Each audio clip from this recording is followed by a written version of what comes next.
Mordre le courant du bon sens avec notre. Ici, le studio Censeur. Nous vous informerons rapidement sur la guerre au Moyen-Orient. L'armée américaine a mené une importante attaque aérienne sur l'île de Keshium. Pour l'instant, l'intensité est moindre que lors des attaques précédentes, visant infrastructures civiles, militaires et autres sites sur la côte sud de l'Iran. Nous sommes à l'île de Keshium. Il a été confirmé qu'environ 5 explosions ont eu lieu. L'agence de presse TASS a rapporté, en citant un correspondant local, que les autorités de sécurité et les autorités concernées n'ont pas encore fait de déclaration sur l'incident. Il a ajouté qu'aucune information n'a été donnée sur l'ampleur des dégâts ou le nombre de victimes.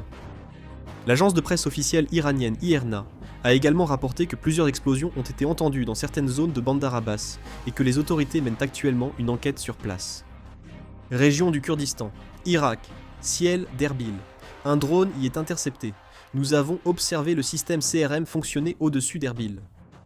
Vidéo montrant la situation après l'interception d'un drone iranien au nord-est d'Erbil, Irak.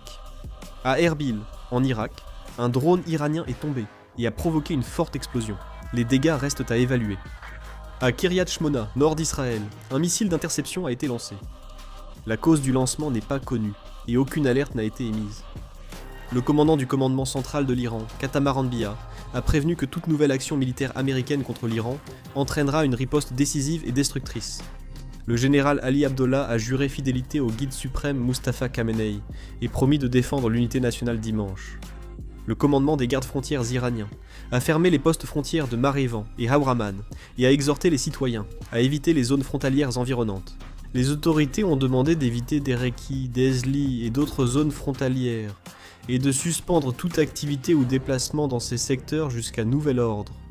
Donald Trump a qualifié la mort de 2 soldats américains lors de l'attaque iranienne de très triste et affirmé que Washington refusera à l'Iran l'accès à l'arme nucléaire. Le président Trump a affirmé, en première réaction à cette annonce, samedi à News Nation, qu'il ne se souciait pas du fait que l'Iran ait annoncé ne plus respecter le protocole d'accord. Le département d'État américain a conseillé samedi à tous les citoyens américains dans le monde de redoubler de vigilance face aux risques de sécurité, aux perturbations de vol et aux attaques contre ces installations diplomatiques en raison de la guerre au Moyen-Orient. L'agence de presse saoudienne a rapporté que le prince Faisal Ben Farhan, ministre des Affaires étrangères d'Arabie Saoudite, et Cheikh Jarrah Jaber Al-Ahmad Al-Sabah, ministre des Affaires étrangères du Koweït, ont discuté par téléphone de la situation régionale et des efforts des deux pays pour maintenir la sécurité et la stabilité. Si d'autres informations sont communiquées ultérieurement, je réaliserai une vidéo et la mettrai en ligne. La vidéo se termine ici. Merci. Là